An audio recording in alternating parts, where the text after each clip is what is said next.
सबसे पहले आप सभी को मेरा प्यार भरा नमस्कार। मेरा नाम है आलोक राणा और स्वागत है आप सभी का देवभूमि उत्तराखंड के बरसते हुए इन खूबसूरत पहाड़ों से। कल रात को खूब बारिश लगी, लगता है मानसून आ गया है उत्तराखंड में और आज अभी हमारी तैयारी है कहीं दूर जाने की। तो चलिए आज के इस खूबसूरत से दिन की शुरुआत करते हैं।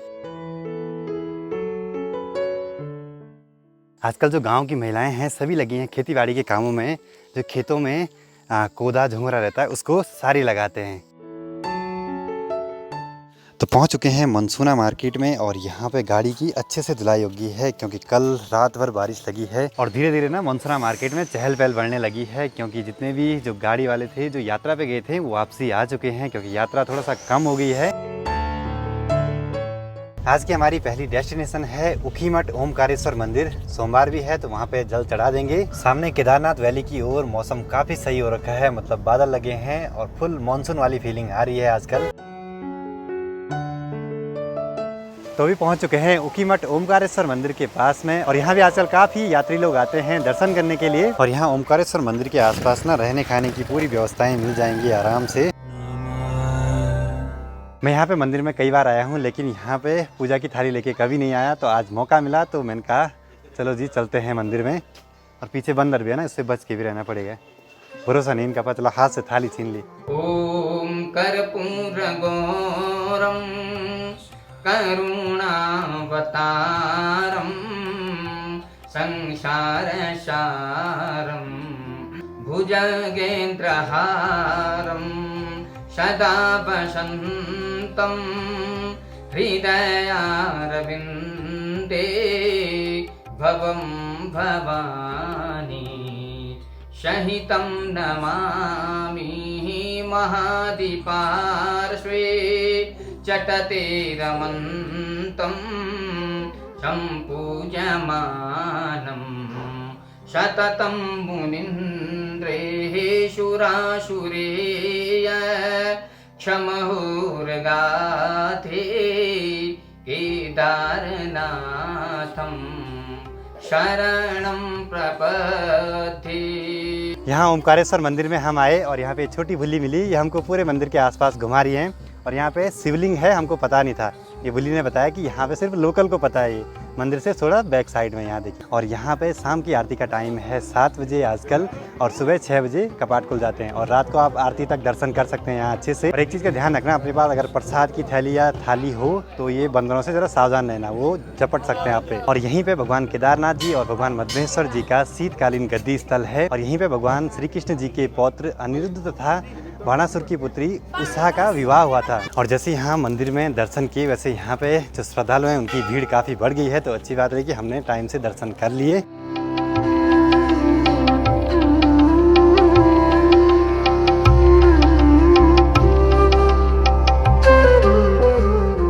और यहाँ पे जो ये मंदिर है ना, ये बनते हैं कोटद्वार में और पूरा लकड़ी का काम रहता है, मशीन के अंदर बनते हैं ये सब चीज़ें। अभी यहाँ पे ओमकारेश्वर मंदिर के पास में भैया जी की दुकान से हम भगवान केदारनाथ जी और बद्रीनाथ जी के जो मंदिर होते हैं छोटे वाले वो रख रहे हैं। और यहाँ मंदिर मार्ग वाले इस रूट पे ना थोड़ा सा रोड सकरी है जिस वजह से यहाँ जाम लग जाता है। ओमकारेश्वर मंदिर ऊखीमठ में दर्शन करने के बाद अब हम निकल पड़े हैं केदारनाथ वैली की ओर। देखते हैं कहाँ तक आज का सफर तय कर पाते हैं हम। और यहाँ से अब हम आगे हैं केदारनाथ धाम वाले रूट पे और यहाँ पहाड़ों में यही दिक्कतें हैं, चढ़ाई पे कोई गाड़ी अगर रुक गई तो आगे बढ़ना जरा मुश्किल सा काम है। हमको दीदी के गांव त्रिजुगीनारायण जाना है और अभी हम पहुँचे हैं गुप्त काशी में। और यहाँ देखिए ना, घोड़े कचरे हैं वो लगातार केदारनाथ धाम से वापसी आ रहे हैं गाड़ियों में। और यहाँ से ना अभी के लिए कुछ खाने पीने की चीज़ें रख लेते हैं। यहाँ गुप्तकाशी मार्केट में चहल पहल लगभग हमेशा बनी रहती है क्योंकि बहुत सारे गांवों का ये मेन मार्केट है केदारनाथ वैली का। यात्रा बहुत ही कम हो गई है केदारनाथ वाले रूट पे, बहुत ही कम गाड़ियां दिखाई दे रही हैं पहले के हिसाब से। और बारिश लगने के बाद ना पहाड़ों में लैंडस्लाइड का बहुत ज़्यादा डर हो गया है। और यहाँ नीचे रास्ता जाता है सीतापुर पार्किंग के लिए, तो ये ठीक सामने पे रहा सोनप्रयाग मार्केट। और पहुँच चुके हैं दीदी लोगों के ढाबे पे, यहाँ पे जरा रुक के खाना पीना खा लेते हैं। अभी की ही दुकान है, अभी लगा हुआ है मस्त पीने पे है। तो यहाँ पे जिया जी भी लगे हैं अपने होटल के काम पे। तो यहाँ पे हमारा आज का लंच भी आ चुका है। बाकी अभी कैसे हो, ठीक हो? तो यहाँ पे लंच करने के बाद अब निकल पड़ते हैं त्रिवेणी गांव की ओर। अभी हम सोनप्रयाग से त्रिवेणी वाली रोड पे आगे बढ़ रहे हैं और इस रोड पे भी आजकल काफी यात्री लोग आते हैं। थोड़ा सा ये रोड खराब है एक दो जगहों पे, और आजकल जो घोड़े कचर है वो ज्यादातर केदारनाथ धाम से वापसी आ चुके हैं और ज्यादातर घोड़े कचर ऐसे दिखाई दे रहे हैं जिनकी पीठ पे ना बहुत बड़े बड़े जख्म बने हुए हैं। वो जो सीट लगाई रहती है उनसे वो घाव बन जाते हैं। फाइनली 12 किलोमीटर का सफर तय करने के बाद हम पहुंचे हैं त्रिवेणी मंदिर गेट के बाहर पे और यहाँ पे ना गाड़ी को पार्क कर रहे हैं। और त्रिवेणी मंदिर में यहाँ पे GMBN के गेस्ट हाउस भी हैं, तो आप यहाँ भी रुक सकते हैं। बाकी यहाँ बहुत सारे होम स्टे और होटल आपको आसानी से मिल जाएंगे। और फाइनली पहुँच चुके हैं भगवान श्री त्रिवेणी जी के मंदिर के ठीक सामने पे, और यहाँ पे काफ़ी श्रद्धालु अभी आए हुए हैं और सभी लोग पूजा पाठ करवा रहे हैं। और ये मंदिर 12 महीने खुला रहता है श्रद्धालुओं के लिए।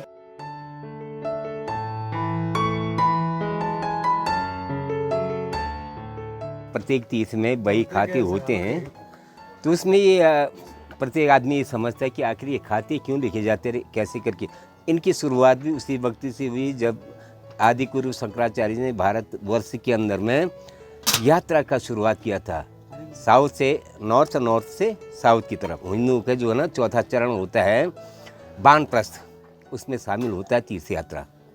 तो क्या होता था कि जैसे पैदल का आना जाना होता था, तो कोई भी व्यक्ति घर से जब यात्रा शुरू करता था तो प्रत्येक तीर्थ में जाके अपना नाम इत्यादि या कुछ ऐसी निशानी छोड़ जाता था कि जैसे पीछे का कोई उनका पूर्वज कभी आए, उनका बच्चे वगैरह आते हैं, तो वो उनको देख के ये पता करता था कि यहाँ तक हमारी पूर्वज पहुँच गए।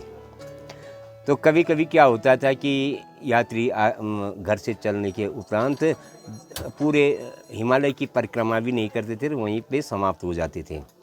तो उसके बाद कुछ वर्षों के बाद उनके जनरेशन है पीछे की, तो वो आके उन निशानों को देखते थे। इसीलिए बोलते थे कि तीर्थों में पत्थरों में पहले नाम लिखा जाता था। उसके बाद ताम्रपत्र हुई, ताम्रपत्र में भी लोगों ने ये नाम लिखे। और हाँ, तब भोजपत्र और जब कागज़ और शाही का ये युग आया तो बही खाते का निर्माण हुआ। उसमें तो जो बही खाते हैं, तो यहाँ पे जैसे त्रिवेणी धाम है, तो यहाँ सबसे पौराणिक खाता 210 साल पुराना है, जो हाथ से बनी हुई लुगदी भोजपत्र पे है।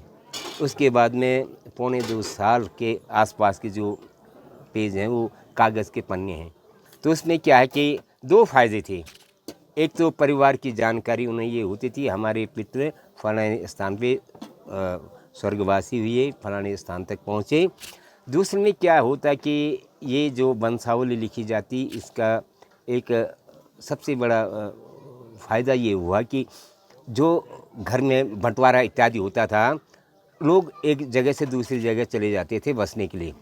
वर्षों बाद अगर वो लौटते हैं घर में, किसी प्रकार से उन्हें पता चलता है अपने दादा बाबा का, या अपने जो हिस्सेदारी है, या अपनी जागा जमीन है, या अपना अस्तित्व है, उसको ढूंढने में ये बही खाते भी बहुत महत्वपूर्ण योगदान प्रदान करती है। तो इसलिए ये तीर्थों का ऐसे ही महत्व, और उससे अधिक महत्व तो यही है कि तीर्थ यात्रा में एक यादगार, एक मेमोरी, एक जो अपने जनरेशन, अपने खानदान का जो क्रम है, तो तीर्थ यात्रों से प्राप्त कर सकते हैं। अपनी 10 पीढ़ियाँ, 5 पीढ़ी, 17 पीढ़ी, 20 पीढ़ी तक। जैसे यहाँ पे राजा टिहरी राजा महाराज की हैं, तो यहाँ पे उनके अंकित 60 पीढ़ियों का रिकॉर्ड है, कीर्त शाह से लेकर और मनुजेंद्र शाह तक, तो पूरे उनके नाम लिखे हुए हैं।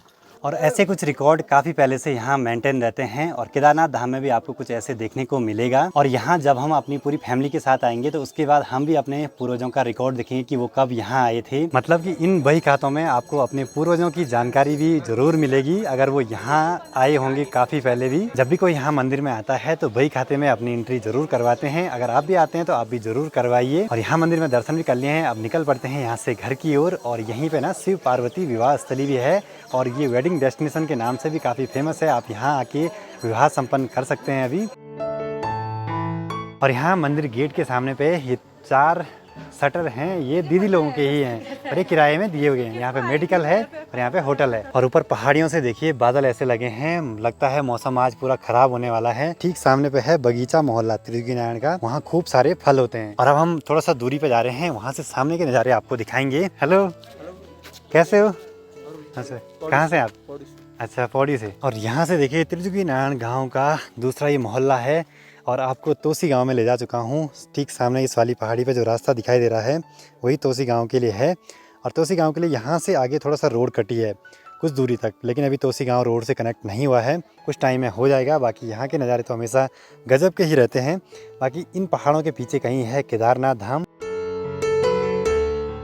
तो चलिए जी, यहाँ के नज़ारों को एंजॉय करने के बाद अब जल्दी से निकल पड़ते हैं घर की ओर। 2-4 फोटोग्राफ यहाँ पे ले लेते हैं।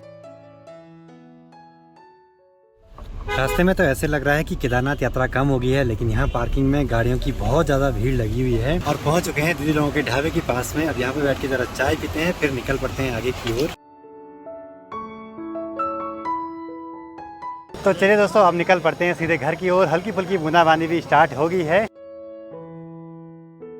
और सीतापुर के पास से ना हमको सीधे पार्किंग के रास्ते जाना है और ठीक सामने पे मिलेगी गाड़ी मेन हाईवे पे। और यहाँ सीतापुर पार्किंग की क्या स्थिति है अगर आपको देखना है तो आप कुछ दिन पहले पुरानी वीडियो देख सकते हैं मेरे चैनल पे। आज के यहाँ देखिए कितनी कीचड़ सी हो गई है पार्किंग में, सिर्फ पानी यहाँ भरा हुआ है। और यात्रा के टाइम पे ना ऐसे जगहों पे गाड़ियाँ बिल्कुल भी पार्क ना करें, क्योंकि यहाँ ऊपर पे काफ़ी ज़्यादा पत्थर गिरे हुए हैं।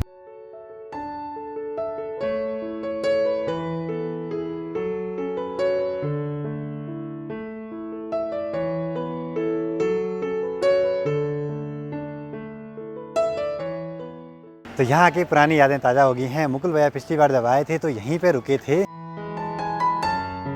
और कल की वीडियो में आपको गेट गांव के पास में ले गया था ना, वहाँ पे मैंने दिखाया था कि वहाँ पे सेब के बगीचे हैं। वहीं पास में एक होम स्टे है, सोशल होम स्टे, तो वहाँ पे भी आप रुक सकते हैं। अभी हम रुके हैं उकीमठ मार्केट में और यहाँ जो माहौल है ना बिल्कुल सुनसान सा ही है। यहाँ पे रोडवे लगी है जो कि कल सुबह यहाँ से जाएगी देहरादून के लिए।